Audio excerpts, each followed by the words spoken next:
I think you delay the recording of these on purpose because you're like, you want to get the advantage because you know that Kurt, who's almost 50, won't remember for 2 days what he saw.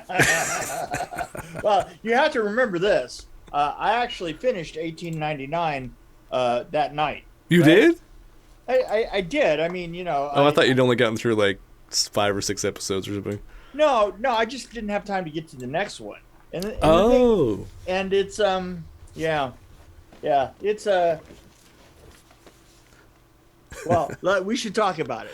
Let's do that. You know what? Let's talk about it. We're going to continue our conversation about 1899. Wait, let me read the description.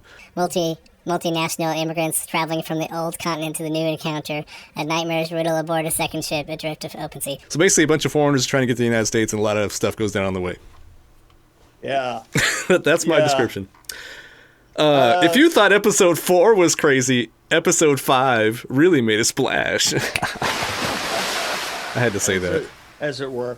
Or splashes. Yeah. Yep. It kind of it reminds me of a Neil Young song, "All in a Dream." I'm glad you brought that up because I really like their choice of rock music to play at the end of each episode. They did start to get better and better actually as they were going. I like the Cat Stevens one. Yeah, but here's the thing. Oh no. It is so under-edited. Can I just say that it didn't need that many episodes to tell that story? But see, if you have faster editing, you mess up the whole tone and the whole pacing and everything. And that was what they were going for, was that kind of so they were trying to make you go to sleep. Is what I thought it was. This is what you're saying. You're saying that they were trying to make it one of those things that would last you a month because you would never you would never actually stay awake for the entire episode. No, I thought it was actually perfect. For me, it was perfect. In fact, I think they planned this out so well. I want to give props to the writers, who are also the creators, who are also the directors, I think. But anyway, they did an amazing job. I think they had a limited plan for each episode, probably. But I thought the pacing was perfect. I didn't get tired at all. I was like this the whole time. What's going to happen next? Yeah. Really? No, I thought it was great. In fact, I thought it got better as it rounded episode 6. I was like, yeah, baby, there's only 2 left. Oh, bring it on. And I liked how it wrapped itself up. We can't really talk about a lot of this because it's... Were we watching the same thing? We're going to give spoilers away if we talk about all the cool stuff that I saw. I don't It sounds like we were talking about something different because you were talking about some other movie. I am 18... You're talking about Pinocchio with Roberto Benigni, and I'm talking about... 1899. That was not the running time, was it? 1899. It might have been, actually, if you count it all together. It actually was pretty close to it. If you add it all up, it might be. It might be. Oh, but I also watched... I was so excited that I watched the making of 1899, which is also on Netflix, which you should check out. I should check it out because they were talking about how they used the volume, and it was like only the second show that had ever used it. And I think the other one was Star Wars one. The volume, they call it, the big LED screens that are in a circle. Oh, right. It was one of those Lucasfilms did it, I think. I knew that. I mean, Lucasfilms uses it on every episode that they do. And the thing is that was part of the way that they were having those incredibly long shots down, like the entire length of the deck. Which it was gorgeous. Like I was in tears because some of the scenes were so pretty. I was like, they had a team of like 16 people behind a computer, and I was like, well, I guess it takes 16 people to make it look good. Yeah, I was in tears. Well, they had production designers, so the interesting thing is, you might find it interesting, is they were talking about how they had to approach it completely differently, and you could tell the production designer was freaking out. He's like, I don't know, computers, I don't know. But like using the backgrounds, and they had it was harder than it looked. It's not like just flipping a switch and having a background. It's like they had to adjust it for days and they had so many problems with it. Yeah, I'm sure. It was all because of the pandemic, because they had trouble traveling apparently. So yeah. But Yeah, anyway, well- that was interesting because I don't know. I found it then fascinating. It was saying. interesting. Just saying, So it was it wasn't like the movie. If you like the series, you'll appreciate the behind the scenes and the fact. One thing I really like a lot about this is that it's people from all over the world and they spoke in their own languages. In fact, I watched the last 5 through 8. I watched it all in all their languages with the subtitles and everything. Yeah, yeah. So time. Because Portuguese is not the same in overdub. So evidently you have a lot of time on your hands. Does this sound correct to you? Do I sound like I'm supposed to sound? See, I'm going to flip the sound there. See? Yeah. See, saw what you did there. Anyway, but still at the same time, I mean, from a storyteller's point of view, don't you think they did a great job? How challenging would it be to write this with all the twists and turns that eventually make sense? I mean, you write backwards, I guess. You could write, here's the ending. Yes. So you start with a bunch of really random ideas and you throw them out there. And No, then I thought it was... tie them together. Everything made sense in the end to me.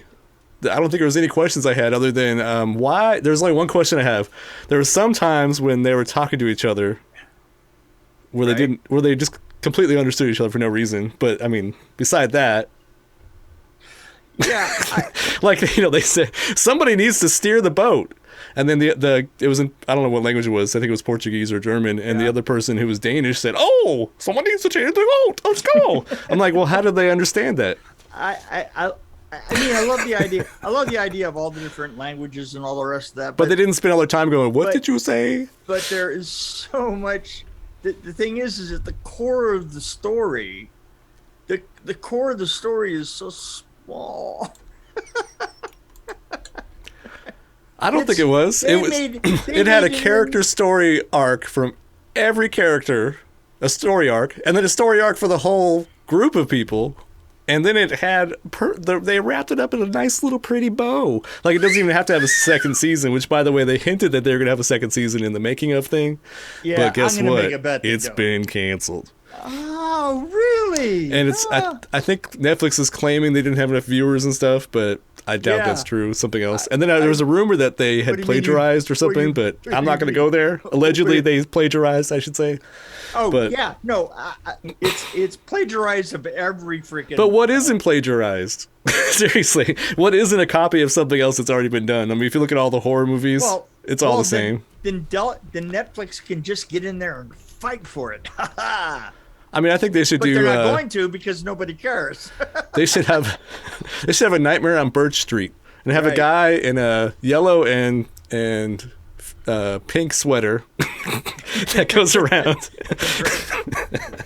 Anyway. You should just have a ruler and you should just slap people's knuckles. I'm just saying everything. You could almost argue. You could take any movie and almost argue someone's plagiarized at this point. Like, Oh yeah, no, absolutely. But so I don't know if that rumor's true, but I don't think it is. Because I thought this was so original. How could it possibly be? I mean, yeah, obviously they're sci-fi fans. This started off as like a period piece, and then it was kind of horror, I guess, at the beginning, but then it became sci-fi. And I was like, Yeah, obviously are fans of sci-fi and horror, so they would... I read a lot of sci-fi, and this is kind of the basis of a lot of sci-fi. Right, exactly. That's the point. They're fans. They're like sci-fi super fans. Let's take all our favorite things and put them all together. I liked how it ended. The last scene was cool. Yeah, The last scene. You know what? If they had just backed the whole thing into like the length of one movie with that final scene, I would really, really enjoy That would be so... Everybody would be saying, well, it happened so fast. It was just... The tone and the pacing was all wrong. That's what everybody would say, probably. Because that's what I would say. Can So, I just say? Can when I just say? Do you remember what I said the last time? I said I'm the gonna pacing make you is a bet. perfect. I would make you a bet that there are an awful lot of people, that there are more people on my side than your side. Well, do you know what I think happened? I think they probably didn't have many viewers on Netflix. That's I'm sure they possible. didn't. And the I'm sure reason they why didn't. is because people watched the first episode and say, "What the fuck is this? It's too slow," and they turned it off because they're used to Twitch and Twitter and what's the TikTok? They're used to their TikTok videos that are 10 seconds long, and they get to the point within 10 seconds. But see, this was perfect because it had this feeling of dread. It was kind of muddling along, plodding along like it's supposed to, with da-da. I mean, did Jaws, if you cut down Jaws in 15 minutes, how weird would that be? Like, oh, he bites somebody. Okay, next scene. See, I mean, you know what I'm saying? You had to build up the suspense. You had to build up the feeling of dread. You have to develop characters. They developed each character. I knew every character by the end and how they were connected. Is that Just what saying. happened? So it was a characters piece, really. It was all stories. That's all it was. It was sci-fi. Totally sci-fi. It was all sci-fi, and I loved it. I gotcha. Oops. I think people got through episode 1 or 2 and they said, "Oh, they're not. Well, this doesn't make any sense. They aren't answering the questions," and then they gave up. I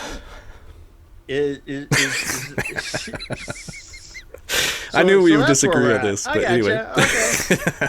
So anyway, I think it was the nature, sure that you did. The slow reveal that probably killed the viewership. I think that's possible. Yeah, probably. I mean, but anyway, when I got to episode 4 and 5, you told me to watch episode 4 because I was after 3, I was like, should I? And then after 4, I was like, yeah, I should. Thank you for telling me. But you liked it as it was going along, and I liked the whole thing. Yeah, you liked the whole thing, and I was like really kind of waiting for something to happen, and something did happen at the end of 4, and I was like so surprised. But come on. Each one of those was an hour and a half long, or in my time, 2 days. To me, it felt like 30 minutes for each episode, and I was watching in real time. Wow, and for me, it felt like 2 days. Oh, and here's the creepy thing: I powered through the rest of the series, and it was like 2 a.m. or something. I went up to my room, and my daughter put this on my dresser, and I was like, "Whoa, it's a pyramid! How creepy is that?" It's kind of squished because I had it in my pocket. Well, there you go. But a pyramid on my dresser, I was like, "That's a weird signal." Yeah, and as it turns out, very random. No, actually, it wasn't. Specific and yet random. It wasn't random. It had an important part of the story. A very important part of the story. The pyramid thing. Yeah. With the guy going like... Mm-hmm. You know, the Rubik's Cube thing? You know what I'm saying? Yeah. You know the... Yeah, no, I remember. It was a very important plot element, plot device. It was a callback to Hellraiser. No, it was... Okay, maybe it was. Maybe it was a nod. It was. I think it was a nod. It was like, we like Hellraiser. Here's a nod. That's we like Cloverfield Paradox. Here's kind of a nod. Yeah. We like all those dark movies like Nightmare on Elm Street. Here's a cool nod with the hallway.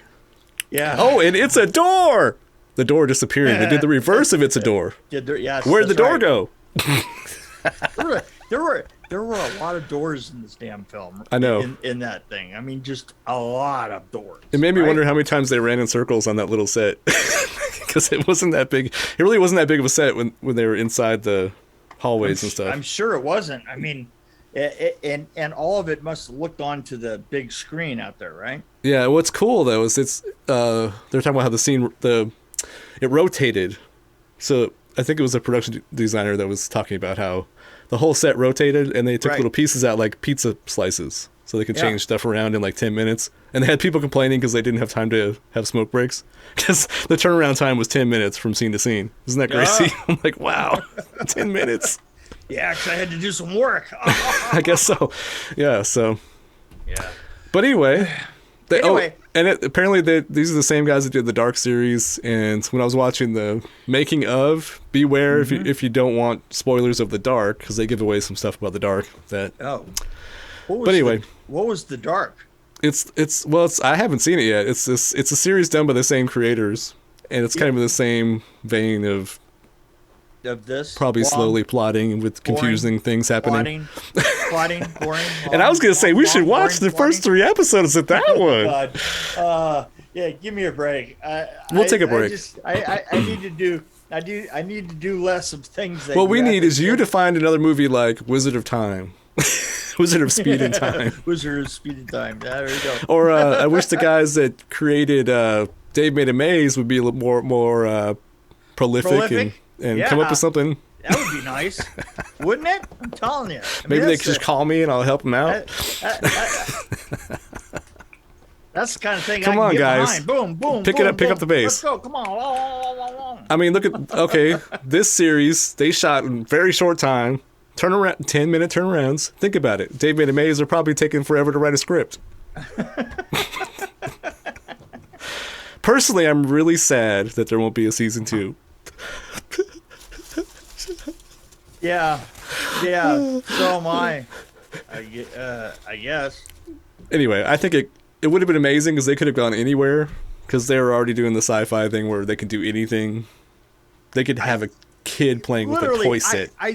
Have people inside. I just swear, I just couldn't take it. It just went on and on for. I like modern editing. I mean, That's so crazy to me because this reminds me of the editing of something from 1962. Well, do you know what I think though? I tend to like a lot of foreign films that are a lot slower paced. Even now, they're still slower paced. So I think maybe we have a different. I don't know what it is. I like fast-paced stuff too, but at the same time, I'm not kidding. I like my James Bond fast-paced. I like my sci-fi slow. When I recommend, I mean, the number one thing that I do for people with scripts is I start out immediately doing something, right? Well, didn't this one do that? Is that what it was? I can't remember what the first scene was. I'm trying to remember the very first scene. That's right, because it was 8 years ago. Wasn't it like a wake up? 8 years ago. I think it was a wake up. It's a nice skeleton behind you. Yo ho ho and a bottle of rum. This is the movie Manfish. Oh, Manfish? Yes. Manfish. Which I don't think I've ever watched, but yeah, it's who was in that Manfish? I picked it for a reason. Well, I picked it 'cause it was boat related, obviously. Oh, obviously. I just watched a 50s film about the zombie nightclub. Oh. It was terrible. Well, this has Lon Chaney Jr. It's written by that one had not Lon Chaney but the Dracula. The one that I watched, it had Dracula. Oh, it did. Oh, really? Okay. Yeah. This had Barbara Nichols, Lon Chaney Jr. Sorry, I said Lon Chaney. Lon Chaney Jr. Yeah, but Lon it's based Chaney on Jr. stories from Edgar Allan Poe, and he did a lot of ocean seafaring stories. He did, evidently. The Gold Bug and the Telltale Heart. I don't remember either one of those being seafaring. Yeah, you're right because I remember that old sea shanty that went po po po. A pirate sight for me. That's what I tell everybody when they want me to pay for something. I'm Poe. Right. I'm Poe. So, how would you rate this Well, I think series? I think it didn't get any worse. It got a little bit better. It didn't get a lot better. I liked it.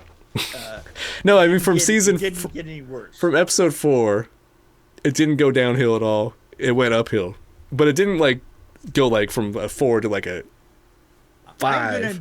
I'm gonna admit that it did get better than the first 2 years of it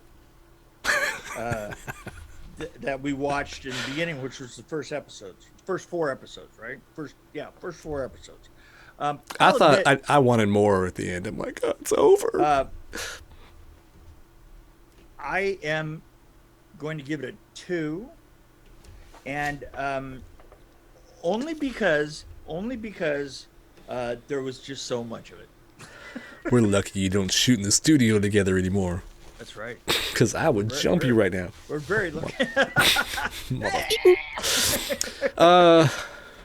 I give it a 4.2. I think last time I had a 4 or something. I think I'm up a little bit. I'm still high, baby. I think this should have had a season 2. In fact, I think there'll be some people out there that will care, like me. Maybe I'll start a petition. Maybe I'll be the one that says they need to do a season 2, Netflix. So deal with it. Sorry. Because Kurt Thomas has spoken, and my 10 viewers will sign that petition. That's right. Immediately. immediately. You know, I'm going to something in February called Rockin' Pod. Rockin' Pod. It's a convention in Nashville. Okay. And Rockin' Pod. I'm literally going there because I've done a whole bunch of rock videos over the years. I thought you were gonna say it was dolphin related, because they travel in pods. Get it? Anyway.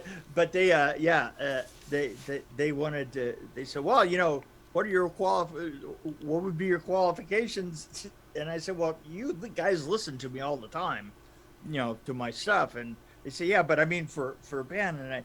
And I told him a story of Mark Mothersbaugh up against the grid. Oh, that's a good story. Yeah. And they were like, sold. Especially when you've seen the videos. Yeah. Yeah, when you've seen the video. And you know the guy. You go, oh yeah, that's right. Oh yeah. Well, I especially was shocked that you told me the guy actually acted like that, like normally. Right. Yeah. I was like, he's not putting that on for the video? Nope. No, he was just a dick. But anyway. Yeah. Yeah. I think we did a good job reviewing this amazing show called 1899. Everybody should go see it who likes sci-fi. I mean, that's all I can say. Okay. And she obviously agrees, don't you? Yeah, she don't did. you?